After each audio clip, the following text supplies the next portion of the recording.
my name out, so I'm coming back. Yes, Cammy, good. So he's put this thing out, chatting shit like he's some sort of sheriff in the podcast world. Like he's the man that can tell people we want the truth, we want that. What about you, Divvy? What about your background and what you're currently still doing?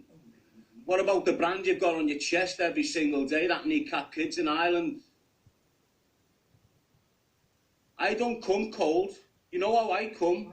You know what you were going to get when you done that video, didn't you? You know what you were doing. You've been bouncing off my name for 4 months. That's why I've been avoiding you, Marvin. You said on that video before that you've spoke to me about doing this and doing that. No, you haven't. What are you lying for? The only conversation I've had with you, Marvin Herbert, is this. When I'd finished my podcast with James English, all of a sudden I've got a phone shoved in my face. Who's that, James? Marvin? What's he want? Don't know. How's he? What's he doing? What do you want me for? Don't know. Get on the phone. When are you coming on my podcast? I'm not. I'm starting my own up. You can come on mine in the new year if you want. See you later. Bang. Phone down. That was it. So, you know, it is what it is. First instant, he's lying. Now, why I'm starting to fume about it a little bit. This is why I'm starting to fume about it a little bit. He's got the audacity to sit there and criticise this message on my chest. This message that I've carried the weight of for the past 5 years. The horrible, poisonous individual has tried to damage it in his interview straight away. He's going on about his message. What is that message, Marvin?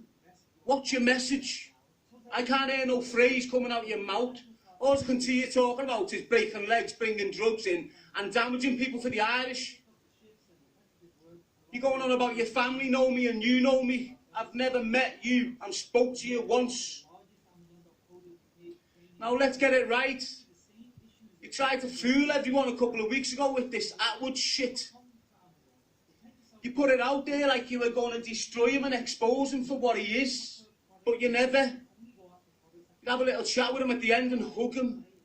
If that's not two-faced, I don't know what is.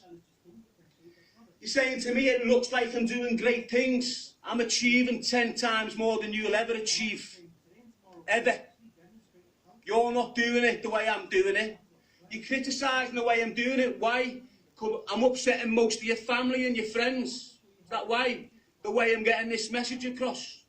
The way I'm taking kids away from gangs. The way I'm changing the mindsets of thousands. Taking them away from the destruction. The despair. You know, the words I've used in the past. All of a sudden you're using on your podcasts. Now you're sitting there with Atwood. You had the opportunity to destroy him.